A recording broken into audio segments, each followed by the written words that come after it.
Baik, Assalamualaikum warahmatullahi wabarakatuh. Jumpa lagi di channel seputar dunia akademik dan publikasi dosen. Kemarin saya sudah berbagi kepada Bapak Ibu dan teman-teman semuanya tentang peraturan baru ya, konten ke peraturan baru, yaitu lektor kepala tidak wajib lagi Scopus, namun bisa digantikan Sinta 1 atau 2. Jadi peraturan ini sebaik S2 ataupun S3 itu disamakan syaratnya. Jadi S3, S2 sekarang dengan publikasi Sinta 1 dan 2 karir khususnya sudah bisa digunakan untuk kenaikan fungsional ke lektor kepala. Nah, sesuai janji saya akan coba berbagi informasi tentang detail pengajuan proses di Sister. Nah, kita login Bapak Ibu teman-teman semuanya, silahkan login akun Sister Bapak Ibu. Nah, ada menu di sebelah kiri di Sister ya. Setelah kita masuk, itu di bawah ada menu layanan kenaikan karir ya, di bawah ya. Di bawah di sini layanan kenaikan karir. Kita klik kenaikan karir masa peralihan. Nah, kebetulan saya sudah ditutup ini ya, secara detailnya karena sudah selesai proses pengajuan pangkat sehingga tidak bisa lagi melihat akses lebih dalam. Namun, informasi ini akan sangat membantu teman-teman untuk memastikan apakah Bapak Ibu dan teman-teman semuanya itu eligible. Jadi langkah pertama adalah Bapak Ibu menemui bagian admin sister di kepegawaian Bapak Ibu masing-masing, di kampus masing-masing, tanyakan apakah sudah eligible. Ya, eligible ini tergantung satu TMT dari masa jabatan fungsional kita terakhir. Jadi minimal 2 tahun. Misalkan fungsional kita tuh lektor 1 Januari 2022, maka tambah 2 tahun berarti harusnya di 2023 1 tahun, 2024 itu sudah 2 tahun. Berarti setelah tanggal 1 Januari 2024 maka secara aturan sudah 2 tahun. Tapi eligible itu tergantung ya pada karir khusus yang kita miliki. Nah, apa itu karir khususnya? Nah, kalau peraturan yang sebelum ini ya, itu kan harus Scopus. Saya S2 wajib Scopus. Jadi harus terindeks di Sinta dulu ya, di sini ya, di sini ya, di bagian Sinta ya, ada Scopus. Ya, sini sudah terindeks ya, terindeks Q2 saya, Scopus saya yang jadi karir khusus untuk lektor kepala itu sudah masuk ke Sister, sudah diverifikasi oleh admin perguruan tinggi ataupun pusat ya, ini sudah masuk ke sini. Nah, ini sistem nanti akan merecord di sini bahwa kita sudah eligible karena sudah memiliki satu lebih ya 2 tahun masa fungsional terakhir, kemudian juga karir khusus kita sudah ada.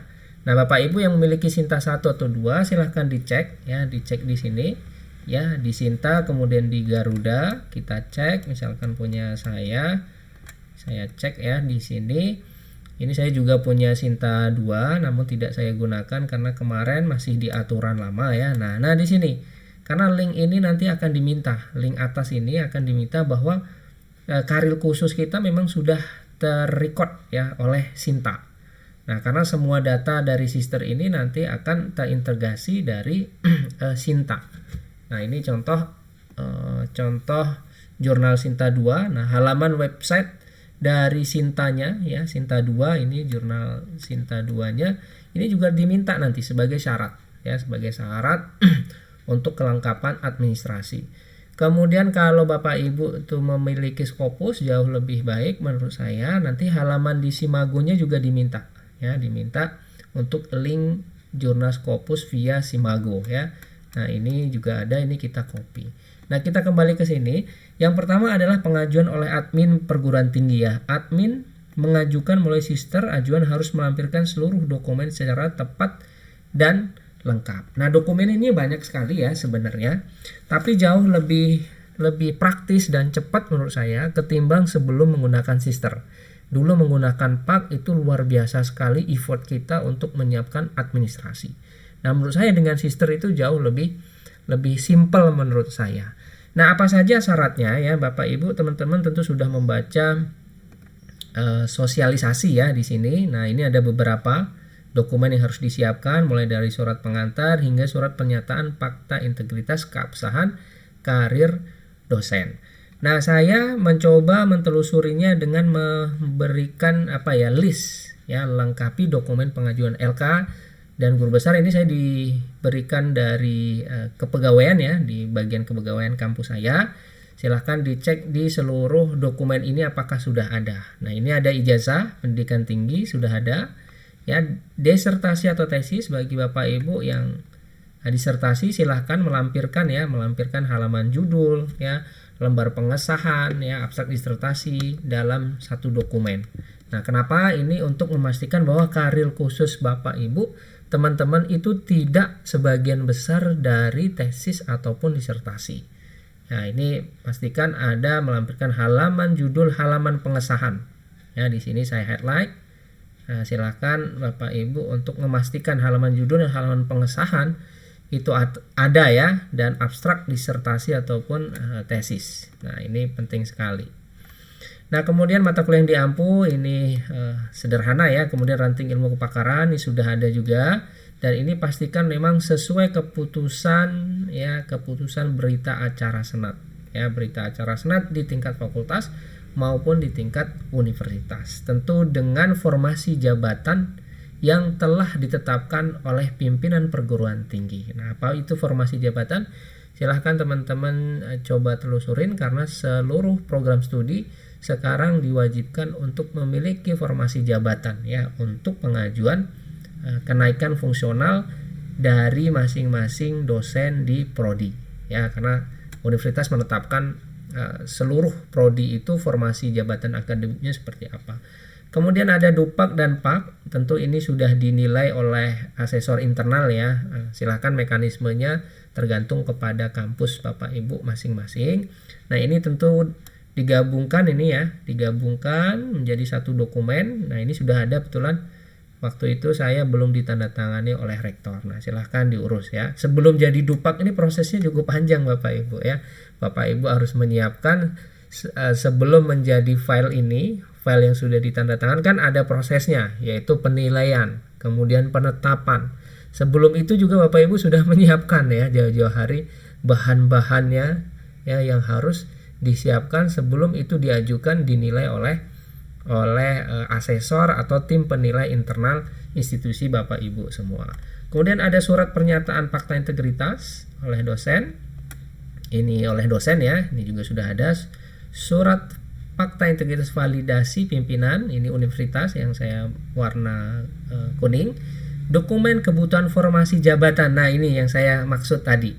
Ya, yang saya maksud tadi ini harus ada, dan ini ditandatangani oleh pimpinan, di mana dinyatakan bahwa rumpun ilmu kita itu memang secara jelas ya dituliskan bahwa kebutuhan lektor kepala untuk rumpun ilmu atau bidang kepakaran manajemen sumber daya manusia itu memang dibutuhkan tahun ini, yaitu tertera jelas dan tertulis ya di hitam putih.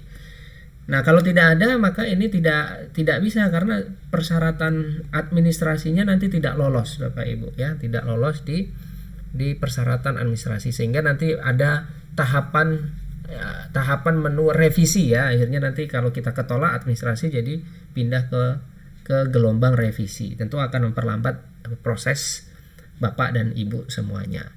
Kemudian surat pengantar ya, ini disiapkan oleh universitas, berita acara senat ya terlampir, daftar hadir juga ya. Ini sudah ada dari senat fakultas. Nah, nanti universitas itu akan melakukan ya akan membuat juga ya, akan merapatkan hasil dari pertimbangan senat fakultas untuk ke universitas ya. Jadi nanti akan ada berita acara komite integritas akademik yang disiapkan oleh universitas, kemudian surat fakta integritas perguruan tinggi. Nah, ini juga dari universitas. Nah, semuanya itu akan bisa dilihat di sini ya, di sini. Nah, di sini di pengecekan dan pengesahan ajuan. Jadi ajuan akan diperiksa kelengkapannya dan perlu disahkan oleh pimpinan perguruan tinggi untuk dapat diproses lebih lanjut. Jadi dokumen kita dicek, kalau valid kemudian disahkan, ajuannya disahkan. Nah, setelah disahkan Bapak Ibu, mulailah nanti proses penilaian ya, dan validasi kenaikan jabatan akademik. Nah, ajuan yang lengkap akan dinilai secara administratif dan substantif. Ajuan yang direkomendasikan oleh asesor perlu divalidasi oleh pusat. Nah, sebelum itu salah satu syarat ya karil khusus, baik itu Bapak Ibu sebagai Sinta 1 atau 2 atau memiliki Scopus. Nah, Bapak Ibu harus pastikan memiliki yang namanya bukti korespondensi. Nah, bukti korespondensi ini wajib ya sifatnya karena memastikan bahwa kita penulis pertama dan korespondensi. Nah, apa saja bagian muatan isi dari bukti korespondensi yang harus Bapak Ibu siapkan? Nah, ini betulan saya formatnya dari LL Dikti Wilayah 10 ya. Jadi ada judul artikel, ada jurnal, ada nama penulis lengkap. Kemudian perihalnya, nah ini bisa disesuaikan ya Bapak Ibu, bisa disesuaikan, tapi kurang lebih isinya seperti ini. Ada mulai dari bukti konfirmasi submit artikel dan artikel yang disubmit ya, buktinya berarti di OJS, bukti konfirmasi review dan hasil review pertama. Jadi bukti reviewnya apa? Artikel yang direview, catatan komen di sebelah kanan itu kita lampirkan. Kemudian bukti konfirmasi review dan hasil review kedua. Jadi perbaikan kita juga kita lampirkan sampai pada akhirnya bukti konfirmasi artikel publish. Ya, ini banyak ya Pak Ibu. Nah, di sini bukti konfirmasi submit ya. Ini di email, ada notifnya. Kemudian ini bukti reviewnya ya, bukti review yang menjadi catatan reviewer. Kemudian nanti kita balas dengan bukti revisi. Nah, bukti revisi juga harus kita perlihatkan ya. Nah, ada pertanyaan dari teman-teman, bagaimana dengan jalur fast track ya, fast track ya. Nah, fast track. Nah, kalau jalur fast track, kalau tidak ada proses peer review itu ya tidak ada bukti korespondensi ya. Berarti ya kalau tidak ada bukti korespondensi nanti Bapak Ibu terhambat di proses kelengkapan dokumen tadi di sini ya. Nah, ini nanti akan terganjal kalau tidak ada bukti korespondensi. Nah, selain itu hal yang perlu diperhatikan ya dari salinan Kepmendikti Saintek ini nomor 63 tahun 2025 ya.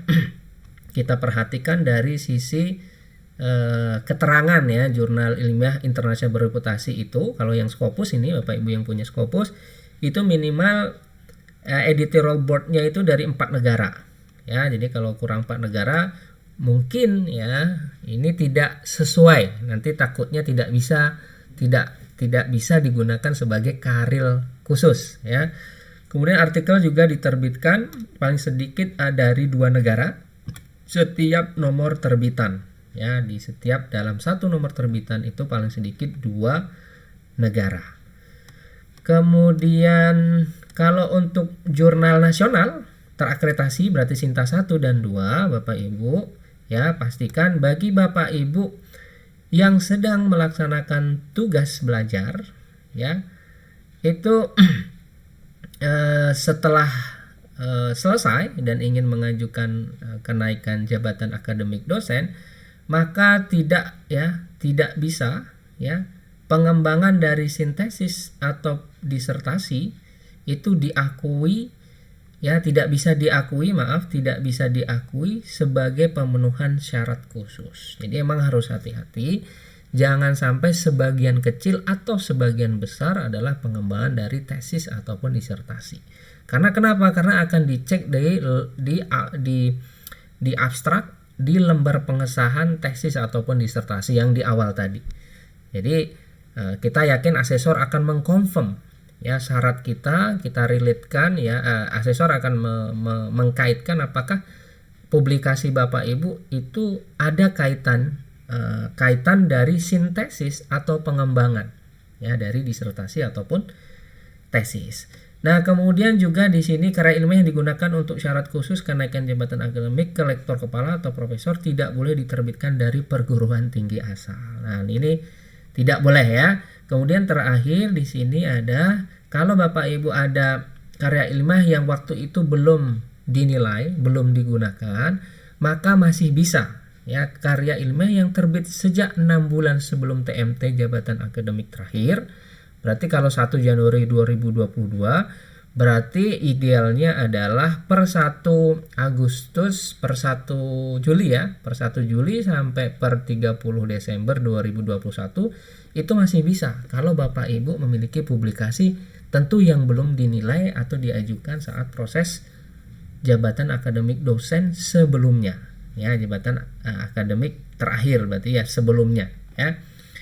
Nah, ini bagi dosen PNS ataupun non PNS ini kebetulan dibedakan ya. Untuk ke lektor kepala bagi non PNS itu tidak ada syarat ya, tidak ada syarat memperhatikan pangkat atau golongan ruang ya. Namun untuk PNS minimal di golongan atau pangkat ya 3D ya. Kalau ingin ke lektor kepala maka posisi Bapak Ibu teman-teman harus di posisi 3D. Nah, adapun lini masa yang harus Bapak Ibu perhatikan, saran saya bagi Bapak Ibu yang sudah memiliki Sinta 1 atau 2 bahkan Scopus, nah silahkan mulai ya fokus di gelombang ke-1 ya, karena kita tidak tahu apakah kelengkapan kita itu sudah sudah lengkap, sehingga kalau kita nanti ikut ke gelombang terakhir takutnya nanti Permen 44 itu berbeda lagi ya, berbeda aturan. Nah, ini ada beberapa informasi untuk lini masa secara informatif ada di slide ke-17 ya, di materi sosialisasi petunjuk teknisnya ya. Ada, maaf bukan di 17 ya, di sini. Nah, di sini di slide ke-12 ya, maaf, di slide ke-12 ada keterangan ya lini masa untuk penilaian dari mulai gelombang 1 hingga gelombang ketiga. Nah, silahkan Bapak Ibu pastikan ya dicek untuk Sintanya di sini ya, sudah ada ya di sini. Kalau yang Scopus juga ada di sini. Nah, ini linknya nanti akan diminta Bapak Ibu ya. Kalau yang Sinta tadi berarti di Garuda ya, pastikan ini sudah terindeks oleh Sinta. Nah, terakhir Bapak Ibu nanti setelah verifikasi oleh asesor untuk uji kompetensi ya, kita dinyatakan lulus uji kompetensi untuk kenaikan jabatan akademik dosen lektor kepala, maka akan ada hasil pengajuan tersedia ya yang dapat diakses oleh dosen. Nanti akan ada sertifikat uji kompetensi yang menyatakan bahwa kita layak dinaikkan pangkat ya, dinaikkan ke lektor kepala bidang ya manajemen sumber daya manusia, misalkan seperti itu. Nah, silahkan Bapak Ibu semangat untuk mulai menyiapkan karena prosesnya juga tidak simpel ya. Tentu ini akan berkaitan oleh banyak pihak yang kita tidak bisa kontrol ya. Silahkan Bapak Ibu semangat, mudah-mudahan bermanfaat. Sampai ketemu di konten berikutnya. Assalamualaikum warahmatullahi wabarakatuh.